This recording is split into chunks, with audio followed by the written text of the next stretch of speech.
ലോകം മുഴുവൻ ഉറ്റുനോക്കിയിരുന്ന Iran America ചർച്ചകളുടെ ആദ്യഘട്ടം ഒമാനിൽ പൂർത്തിയായിരിക്കുകയാണ്.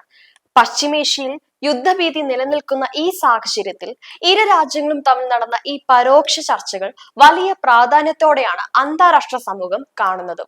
യുദ്ധമാണോ അതോ സമാധാനമാണോ വരാനിരിക്കുന്നത് എന്ന ചോദ്യത്തിനുള്ള ഉത്തരമാണ് ഈ ചർച്ചയിലൂടെ ലോകം പ്രതീക്ഷിക്കുന്നത്. ഒമാന്റെ മധ്യസ്ഥതയിൽ നടന്ന ഈ നിർണായക കൂടിക്കാഴ്ചയെക്കുറിച്ചുള്ള ഏറ്റവും പുതിയ വിവരങ്ങളാണ് ഇപ്പോൾ പുറത്തുവരുന്നത്. ചർച്ചകൾക്ക് ശേഷം ഇറാന്റെ വിദേശകാര്യമന്ത്രി അബ്ബാസ് അറാഖി നൽകിയ ഔദ്യോഗിക പ്രതികരണം ഏറെ ശുഭസൂചകമാണ്.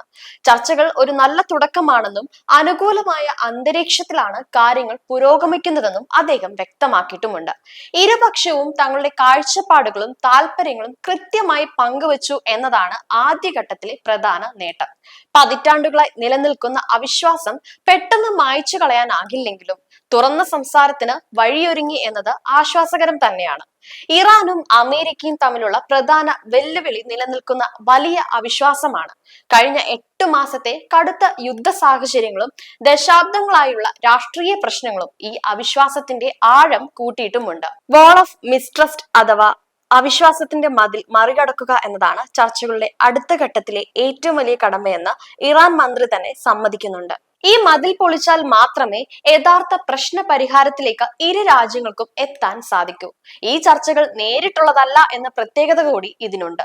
ഒമാൻ വിദേശകാര്യ മന്ത്രിയാണ് ഇരു പ്രതിനിധികൾക്കും ഇടയിൽ പാലമായി പ്രവർത്തിക്കുന്നത്. ഇറാന്റെ അബ്ബാസ് അറാഖിയും അമേരിക്കയുടെ സ്റ്റീവ് വിറ്റ്കോഫും നേരിട്ടിരുന്നല്ല സംസാരിക്കുന്നത്. മറിച്ച് ഒരാൾക്ക് പറയാനുള്ളത് ഒമാൻ പ്രതിനിധിയോട് പറയുന്നു, അദ്ദേഹം അത് മറ്റേയാളിനെ അറിയിക്കുന്നു. ഇരു രാജ്യങ്ങളും തമ്മിലുള്ള അവിശ്വാസം അത്രമേൽ ശക്തമായതുകൊണ്ടാണ് ഇത്തരമൊരു രീതി അവലംബിക്കുന്നത്. എങ്കിലും വരും ദിവസങ്ങളിൽ ഇത് നേരിട്ടുള്ള ചർച്ചകളിലേക്ക് മാറുവാനുള്ള സാധ്യതയും തള്ളിക്കളയാനാകില്ല. ചർച്ചകൾ പുരോഗമിക്കുമ്പോൾ ഇസ്രായേൽ നടത്തുന്ന ഇടപെടലുകൾ ഇറാൻ വലിയ ആശങ്കയോടെയാണ് കാണുന്നത്. മുൻപ് സമാനമായ രീതിയിൽ ചർച്ചകൾ നടന്നുകൊണ്ടിരുന്നപ്പോൾ ഇസ്രായേൽ ഇറാനിൽ ആക്രമണം നടത്തിയ കൈപ്പേറിയ ഓർമ്മകൾ ഇറാന്റെ മുന്നിലുണ്ട്. സമാധാനമായ ശ്രമങ്ങളെ തകർക്കാൻ ഇസ്രായേൽ ശ്രമിക്കുമോ എന്നതാണ് ഇറാൻ ഉന്നയിക്കുന്ന പ്രധാന ചോദ്യം. ഇസ്രായേലിന്റെ ഇത്തരം നടപടികൾ ചർച്ചകളുടെ വേഗതയെയും വിശ്വസ്തതയെയും കാര്യമായി ബാധിക്കുന്നുമുണ്ട്. ഇറാനിലെ സാധാരണ ജനങ്ങളെ സംബന്ധിച്ചിടത്തോളം ഈ ചർച്ചകൾ അത്യന്താപേക്ഷിതമാണ്. രാജ്യം നേരിടുന്ന കടുത്ത സാമ്പത്തിക പ്രതിസന്ധിയും വിലക്കയറ്റവും ജനജീവിതത്തെ സാരമായി തന്നെ ബാധിച്ചിട്ടുമുണ്ട്. ഉപരോധങ്ങൾ നീങ്ങുകയും സമാധാനം പുനഃസ്ഥാപിക്കപ്പെടുകയും ചെയ്താൽ മാത്രമേ ഇറാനിലെ സമ്പദ് വ്യവസ്ഥയ്ക്ക് കരകയറാൻ സാധിക്കൂ.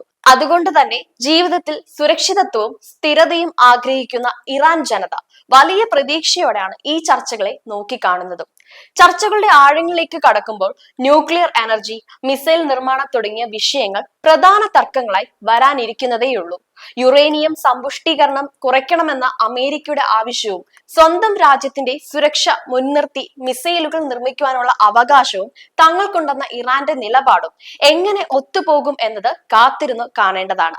കൂടാതെ മിഡിൽ ഈസ്റ്റിലെ ഭരണപരമായ ഇടപെടലുകളിൽ നിന്ന് വിട്ടുനിൽക്കണമെന്ന ആവശ്യവും ചർച്ചകളിൽ ഉയർന്നു വരാൻ സാധ്യതയുമുണ്ട്.